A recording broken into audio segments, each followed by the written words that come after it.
Cette décision de la Cour de cassation est une excellente nouvelle pour les victimes. Nous l'attendions depuis longtemps.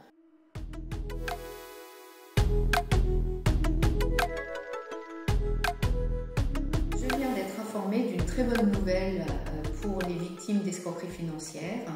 En effet, la Cour de cassation vient de se prononcer dans un dossier que le cabinet suit depuis près de 10 ans, qui a commencé en 2014, un dossier d'escroquerie aux investissements qui impliquait en fait une banque et deux processeurs de services de paiement, prestataires de services de paiement, qui avaient en fait permis par un montage de faire remonter les fonds des victimes vers les escrocs en faisant écran entre les victimes et les auteurs des escroqueries en question. La Cour d'appel avait condamné donc, les deux prestataires de services de paiement et en particulier la société WorldPay qui existe encore puisque l'autre prestataire de services de paiement n'est plus qu'une coquille vide.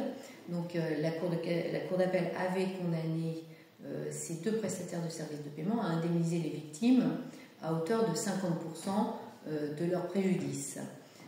La Cour d'appel, approuvée par la Cour de cassation, avait estimé que le prestataire de services de paiement WorldPay avait manqué à son obligation de vigilance en contractant avec un autre prestataire de services de paiement qui n'avait pas d'agrément pour exercer cette activité en France.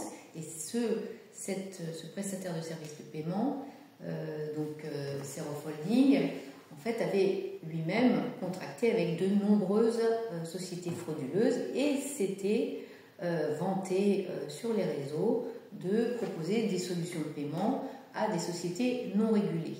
Alors cette décision est particulièrement importante parce que, en fait, elle envoie un signal clair qui consiste à dire que les prestataires de services de paiement auxquels on peut assimiler les banques et également les plateformes de crypto-monnaies doivent s'assurer que leurs clients sont titulaires d'un agrément pour exercer l'activité qu'elles exercent. Donc si une banque ouvre un compte bancaire pour une société qui n'a pas d'agrément pour exercer l'activité de courtage en biens divers par exemple, elle manque à son obligation de vigilance et engage donc sa responsabilité vis-à-vis des victimes.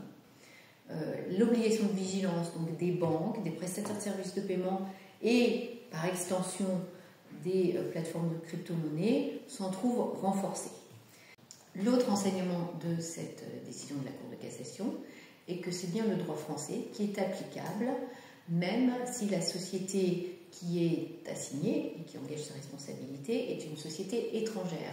Pour arriver à cette conclusion, la Cour de cassation estime qu'on doit retenir que la loi applicable est celle du lieu où le préjudice a été subi, le lieu où le compte bancaire de la victime est situé.